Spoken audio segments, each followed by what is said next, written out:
This is the ascent portion of our mission. The countdown at the Cape just went flawlessly. We were really pleased with the way things went on down there.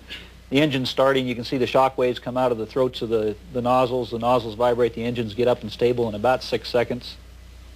Solid rocket motors fire, and we're off. And for a new guy doing this the first time, it's really a thrill. And that thing feels like being on a rough train while the solid rocket motors are firing. If y'all have been on a rough railroad track, that's about what it feels like. And it's a very interesting ride. You can function normally. And right before we lifted off, Crip said, "Get ready for the ride of your lives," and he was right. It's the ride of your life. It's still really a big thrill on your third time too. One of the neat things about this mission was we're going to do direct insertion into orbit. So we didn't do an orbital maneuvering system 1 burn right after the main engine's cut off. So we're going right into orbit off the pad, and we're going up 250 miles. So the trajectory and everything was a little bit different, and it made a real interesting ride out of it. The solid rocket motors, the engines and everything just are magnificent. We didn't have a glitch the whole ascent, which is really nice. You don't want any glitches when this kind of stuff's going on outside your window. We all kept on watching Crip to make sure this is the way it's really supposed to be. Yeah. Okay, solid rocket motors separated. You saw the plumes from the separation motors. Those fog up our windows pretty good up in front. They put a haze on the forward windows when they go off, and you get a nice flash in the windows, but it's a nice smooth separation. This is our external tank coming in by Hawaii. One of our test objectives was to put that tank in so they could take pictures of it. This is the tank breaking up just south of Hawaii. And it's low light TV, so you get some blooming in it, but you can also see the rather large pieces of the tank and how much it's broken up. And they were trying to measure the footprint of those pieces as they came into the ocean to see how big the dispersion was on them. So that's all bits and pieces of the big tank we carry. Looked like it lit up the area pretty good over there. Yeah. And this next picture is the orbiter coming right along behind. And if it hadn't been for the ohms burn, we'd been right behind the tank, which we didn't want to do. So this is letting the bees out of their little house here. We did this a couple times a day. It was good entertainment, if nothing else, and we were watching their progress on their honeycomb. Yeah, we made sure that there was no way they were going to get out of there. I checked that first thing. Okay, this is more of the housework. I did a lot of the cooking and bottle washing, and if you look out the window there, you can see the snow going by. We're doing a water dump at the same time. Cooking a meal is about like doing it on the ground there. This is a bank shot by Crip. Yeah. Trying to get my eggs in my mouth. We do. You do tend to eat in space like you do on the ground. Almost. Almost. Some of us do. At least I eat in space. I eat like I do on the ground. Right.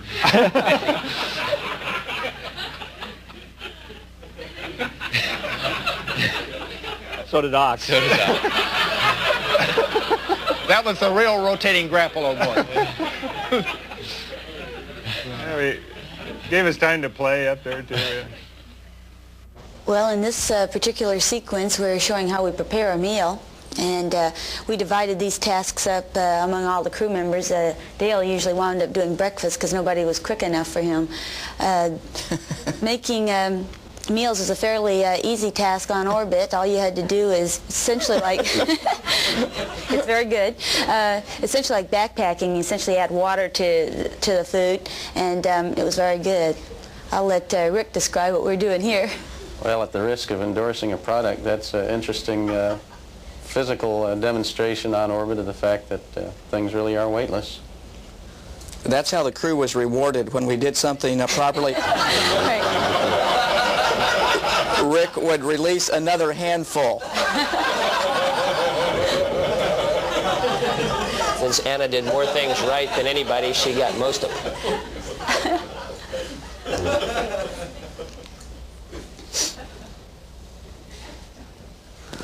You can see it is a rather dreamlike world, both awake and sleeping. This is Dave in the upper bunk after the first EVA. Saying, oh no, we have to do another one? Yeah.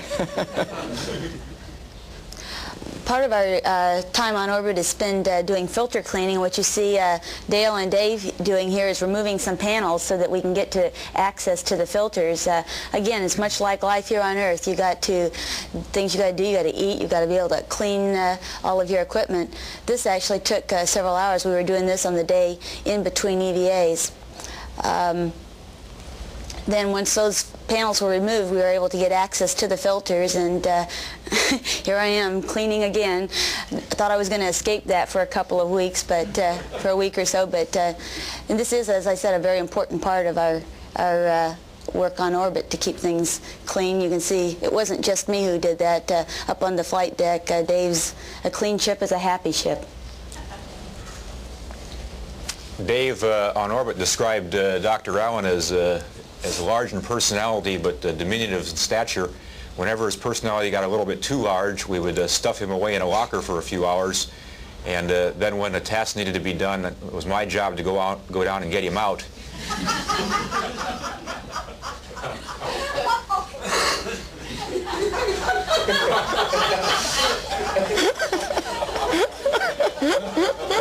This was a somewhat unpleasant task for me, but Joe seemed to like the freedom at times. And the hard part was putting him back in there again later once we got him.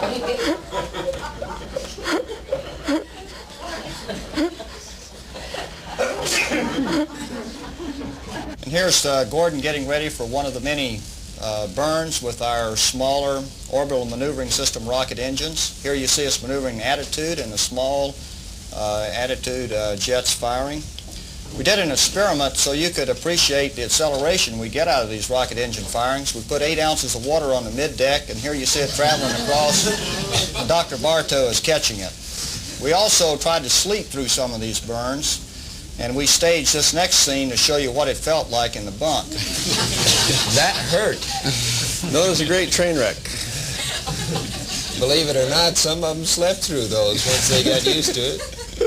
here we're setting up for an on-orbit OMS burn. We're getting some things ready in the mid-deck. There's the OMS engines firing out the back, and now watch what happens in the mid-deck.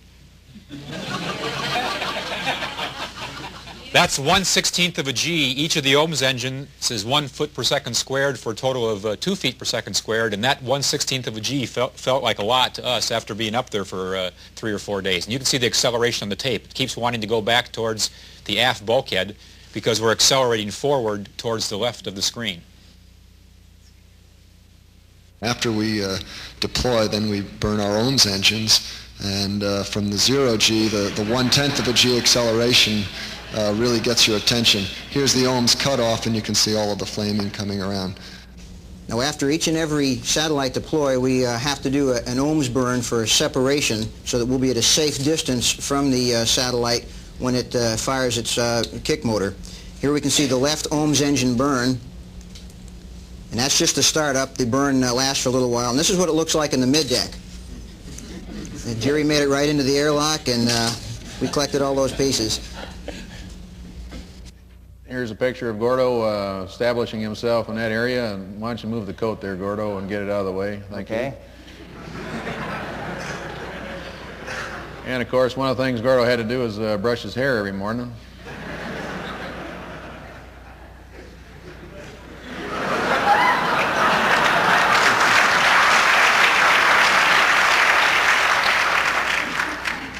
Eating was a real pleasure, of course.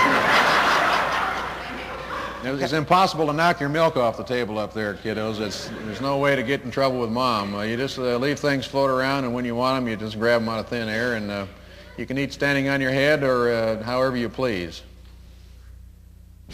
Here's our guru here. This is the story during his...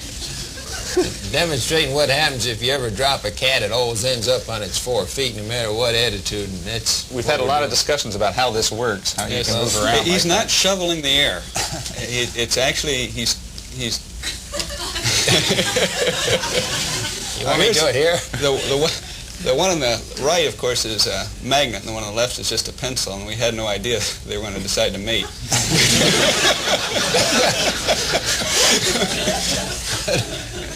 We're still waiting the results.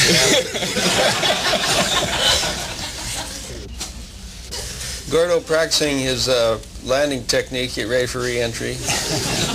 Looks like we're lost in space there. That's right. Well, we get up in the morning and, you know, brush our teeth and comb our hair and the rest of that stuff here. Some of the crew equipment we had was limited, so we had to share it.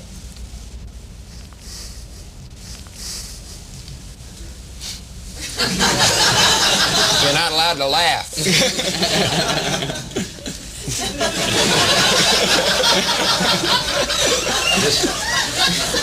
This sequence we call Hair Wars. As you might expect, the commander won. Of course. I'm not dumb enough to get the hairbrush away from the commander.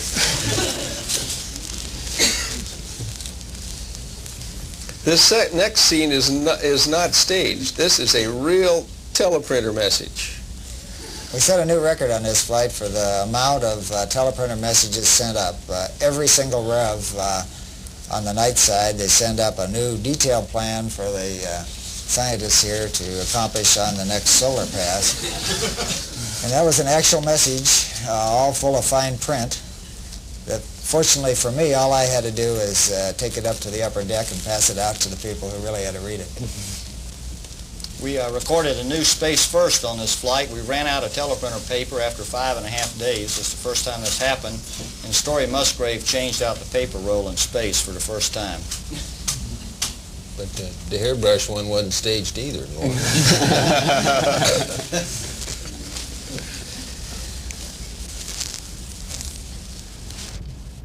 We had to devise a number of exercise routines.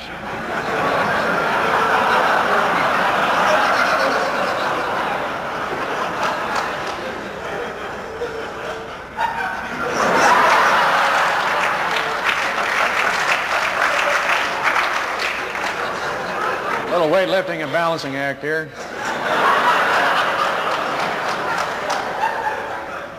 Now, not many of you can do this right here.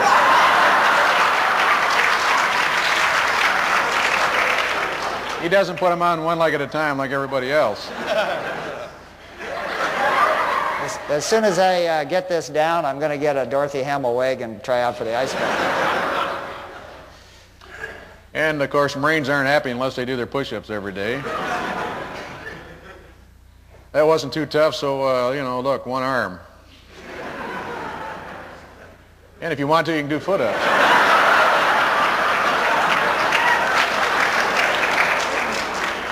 Now, if you really got frustrated, you could do this. We had an exerciser on board that we used a couple of times, and we could position ourselves on it. It was a treadmill which was self-propelled, and get our exercise with no hands. In the 10 minutes I ran on this treadmill, I think we should figure out the number. Something like 3,000 miles we traveled. Here's a man who ran 3,000 miles in just a few minutes. Here we are sitting down for supper. We had trays. You can see some of the food stuck to the back there. We had trays that we could position on our laps, Velcro, and then set our food in them. As Steve pointed out, this zero gravity adds new meaning to the term pass the potatoes. They float them all the way across the cabin. The menu was quite varied and really pretty good. People accused me, we had color code, and people accused me of always having my color on everything. Exercise was part of our daily routine on orbit, just like it is back here on Earth. Getting set up on the treadmill takes a little bit longer on orbit, but it feels just as good to quit. And our sleep arrangements looked a lot like summer camp. A little bit of bunks here and there. 2 of us slept anchored to lockers, 2 of us slept strung across the room, and 2 of us slept on the wall. And you can notice that in 0G, when you relax, your arms tend to float up. It was very comfortable. Mm-hmm. We didn't always sleep with the night light on. Well, it's constantly fascinating just to watch the way objects behave in zero gravity. Here we have a set of gyro-stabilized binoculars. There was a little bit too much friction in them, so they were actually a bit gyro-unstabilized. But Still, with 14 power binoculars, it was just amazing what we could see on the ground, and of course I also enjoyed what I could see up in the sky since I'm an astronomer. We also carried some science demonstration objects, commonly known as TOYS. This was done primarily to make some educational footage, which we can use and distribute to science teachers throughout the country. Here, Bo forgot to spin the gyroscope up, and somehow it just didn't stay stable. So we're going to give him another chance, and here he's going to get it spinning. There we go. Of course, the principle of gyroscopic stability has been around a long time. We use it for navigation. Our satellites use it when they come out of the cargo bay. But of course, without gravity and just being able to float it free here, you can study the behavior of the gyroscope and watch the way it moves around in a way that we never get a chance to do in laboratories on the Earth. I'm sure all of you have held a gyroscope on a string or on your fingers, and after a while, as it spins down, the force of gravity starts to torque it, and it starts to precess around. Of course, that never happens in zero gravity. You can keep playing with it almost up to the moment where it is not spinning at all, and it still stays stable. In fact, it was just a constant source of fascination, all the different things you could do with these very ordinary devices. This is a little magnetic wheelo that I'm using. Normally on the Earth you start this with gravity. I found it was pretty easy to start it up using centrifugal force. This one, as long as I was holding it, behaved pretty much the way it did on the Earth. But as soon as you let it go, then it does all sorts of neat things. And here comes Mr. Yo-Yo. I've had a lot of discussions with physicist friends of mine about whether the yo-yo was going to work, and it worked fabulous. You could do it fast, you could do it slow, you could do it to the ceiling. That's the famous oi-oi. Dave did flying saucers around the moon. He's a real champ, and if they don't let him into the Yo-Yo Association of America, there's just no justice in the world. Putting the jacks here, there was constant danger of massive explosions if the ball came back in the wrong place. We managed to go through without ever losing the jacks, and although it's not on film, Ray did manage to do her 12sies by the end of the flight. If you let a paper airplane just float, it's pretty much carried away by the air currents in the shuttle, as you see here. And so it really doesn't take very much force just to start it on the most beautiful flight that you've ever seen of any paper glider. Hope you like our home movies so far. The paddle ball behaved a lot like it does on Earth in that you can paddle it in nearly any direction if you're clever enough. I'm not sure I am clever enough to keep it going in each direction. And as you can see here, so the ins and outs, ups and downs were about the same. It's a little harder to do, to do this trick on Earth.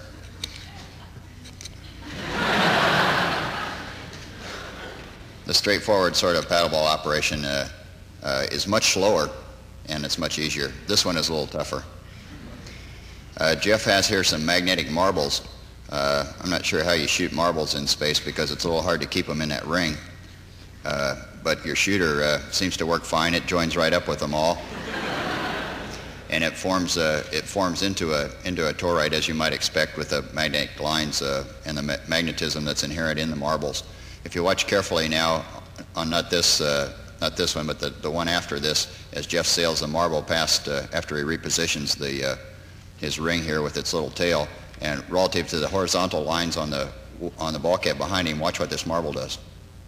See it curve upward as the magnetic lines of force pass by the others. And here's our unofficial mascot. You might say he flipped out over this. Rat stuff really had it. The slinky, without the sag that you have to contend with in 1G, behaved pretty much the same as it does in 1G. You can start to see that, of course, they've set up a sine wave oscillation here, which continues to be reflected back and forth, and now a double one or perhaps a triple, and perhaps within there you can also see the standing waves reflected back and forth. The centrifugal force, of course, keeps this little car going around its track. On Earth, when it gets to the top, it would, of course, fall out. In space, what do you expect it's going to do? Well, with a little help from the doctor, sure enough, it falls out. What we're doing here is trying to prove in the conservation of angular momentum. That's one of the things I promised my kid to do in the space. Well, you know, in this case, this is about my second day, and I wasn't sure whether I was going to like flying or not, so I was looking at another profession of juggling. If you watch closely, I didn't do very well with that, but I sure enjoyed the space flight, so I think I'll take the space flight. Angular momentum is conserved when you don't hit your head or anything. See, when you've been in space a little while, down is up and up is down. It doesn't make any difference. It really doesn't. Any mission this complex and with this kind of a job, you notice Ox didn't have any coning on the SYNCOM. He had a lot of practice as we were getting ready for it. While we were on orbit, while we were in zero gravity, Fish is getting the SYNCOM simulator treatment. The last push-off, you'll notice, we didn't get any coning on SYNCOM, but he got a little coning on Fish on this last one into the wall there. Mission this complex requires strict discipline, and fortunately we had a well-disciplined crew. Of course, you know, you take 4 guys off the farm, some of them are able to respond a little quicker and learn a little faster than others to military movements, and some guys just never learn. That's crazy. I'm not doing any more parades. We did have a drill team, crack drill team here that we practiced every morning. Zero gravity's got to be fun. If you hadn't noticed or picked up on it by now, it just is a great deal of fun. And while we were airborne, we took off with 5 guys, and we picked up a 6th crew member on board and decided that the only fair thing to do was to include him in a crew portrait. So we piled around this guy.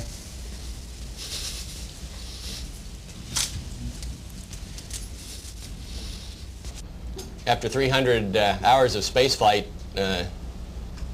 you can really learn how to adapt yourself to zero G and do the tasks a lot more rapidly than you ever could on the ground, and most of the things like stowing the cabin were really no problem at all. With some exception. Almost all. Cables develop a mind of their own.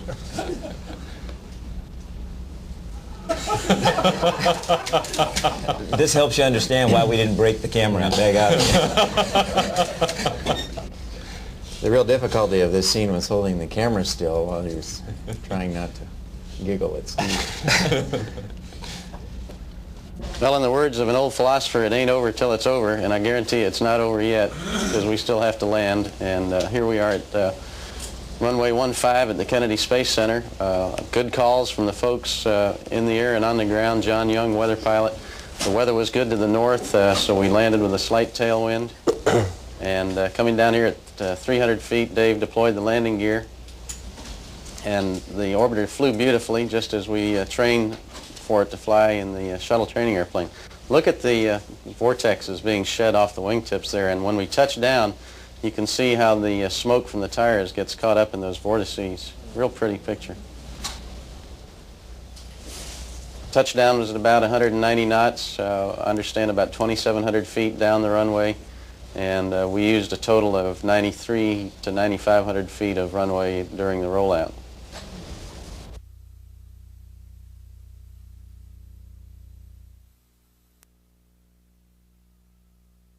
You